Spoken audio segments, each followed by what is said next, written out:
हिमाचल प्रदेश विधानसभा चुनाव के लिए भारतीय जनता पार्टी की ओर से किए गए टिकट आवंटन के बाद सीटों पर बगावत देखने को मिल रही है। इस बगावत पर अखिल भारतीय कांग्रेस कमेटी के राष्ट्रीय प्रवक्ता अलका लांबा ने पार्टी पर तंज कसा है। उन्होंने कहा कि पैराशूट उम्मीदवारों की वजह से भारतीय जनता पार्टी के कार्यकर्ता परेशान हैं।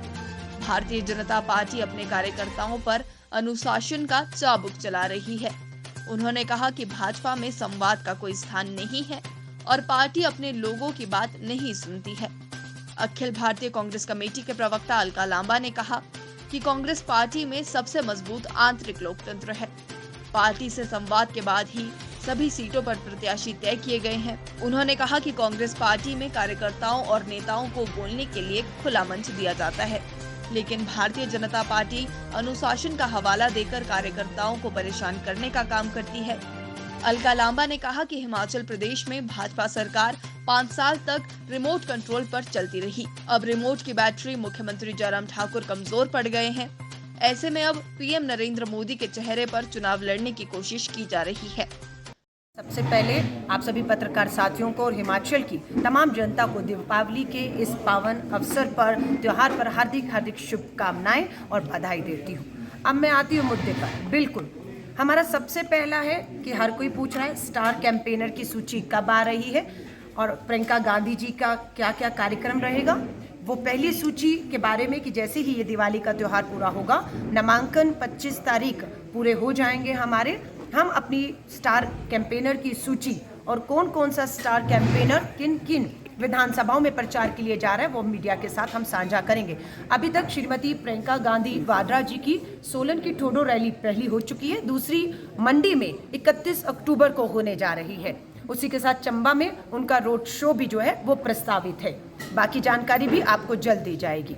दूसरा हमारा आना है भाजपा के डबल इंजन की सरकार के कुशासन और भ्रष्टाचारों पर कांग्रेस सबूतों के साथ चार्जशीट लाएगी मीडिया के बीच में कि इनके 5 साल के शासन में 10 विधायकों का, मंत्रियों का टिकट कटता है, सीट बदलनी पड़ती है। कारण यही है कि उनका कुशासन और भ्रष्टाचार, जिसका खामियाजा वहां की जनता को भुगतना पड़ा, वो हम चार्जशीट के माध्यम से लाएंगे। तीसरी सबसे महत्वपूर्ण बात है कांग्रेस का घोषणा पत्र। वो भी हम लोग, जिस तरह से आप देख रहे हैं, पूरी तैयारी हो चुकी है। जिस तरह से ये प्रक्रिया है, त्योहार है, नामांकन विड्रॉल के बाद हम अपना घोषणा पत्र भी लाने वाले हैं। लेकिन उससे पहले 10 हमारी जो गारंटी है, जिसमें सबसे पहली गारंटी आपने खुद देखा, ओपीएस को लेकर पुरानी पेंशन योजना लागू करने को, बहुत लोकप्रिय है। पूरी तरह से हमारे लाखों कर्मचारी हिमाचल के अपना मन बना चुके हैं कि भाजपा की सरकार ने उनका अपमान किया, ठाकुर जो है जयराम ठाकुर जी ने, और नहीं दिया। कांग्रेस 10 दिन में देने जा रही है, इसलिए उनसे भारी समर्थन हमें मिल रहा है। वो कांग्रेस के लिए वोट करेंगे, ये मेरा विश्वास है। मैं उनका धन्यवाद करती हूँ। घर घर लक्ष्मी के तहत योजना के तहत 1500 रुपया हर महिला को मालूम है कि कांग्रेस ने वायदा किया है उसके खातों में डालेंगे, ताकि उन्हें बढ़ती महंगाई और बेरोजगारी से राहत मिल पाए। इसी के तहत युवाओं को रोजगार देने के लिए प्रियंका गांधी जी ने खुद इसकी घोषणा की। हमारी गारंटी में सरकार बनने के पहले साल में सरकारी नौकरी के पक्के पद पेंशन के साथ हम लोग जो है इन 1 लाख पदों को भरने का काम करेंगे। 10-10 करोड़ का हम लोग जो है स्टार्टअप फंड दे रहे हैं और 680 करोड़ का ये फंड 5 लाख युवाओं को रोजगार देने का काम हम करेंगे। कांग्रेस के ऊपर लगातार आरोप लगा रही थी कि कांग्रेस टूट रही है, नेता छोड़ के जा रहे हैं, परिवारवाद। अब उसी मुद्दे पर भाजपा की सूची ये बताती है कि भाजपा परिवारवाद के मुद्दे पर खुद बेनकाब हुई है।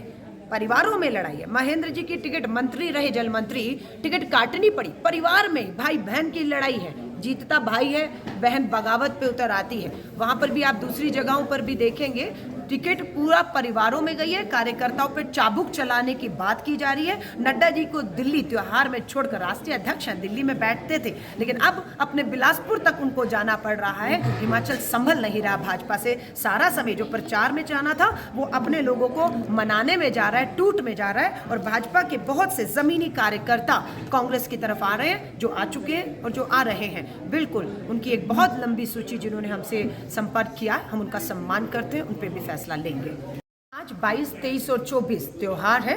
छुट्टी का दिन है, नामांकन नहीं हो रहे हैं, पर हमें पूरा विश्वास है इस पे भी मात्र 5 सीटों के ऊपर जो है हम जल्द निर्णय ले लेंगे। और मुझे इस बात की खुशी है हमारे मात्र 5 जो सीटों की घोषणा होनी है और 4 ही उम्मीदवार बस हैं जिन्होंने नामांकन नहीं किया, 9 है कुल मिलाकर।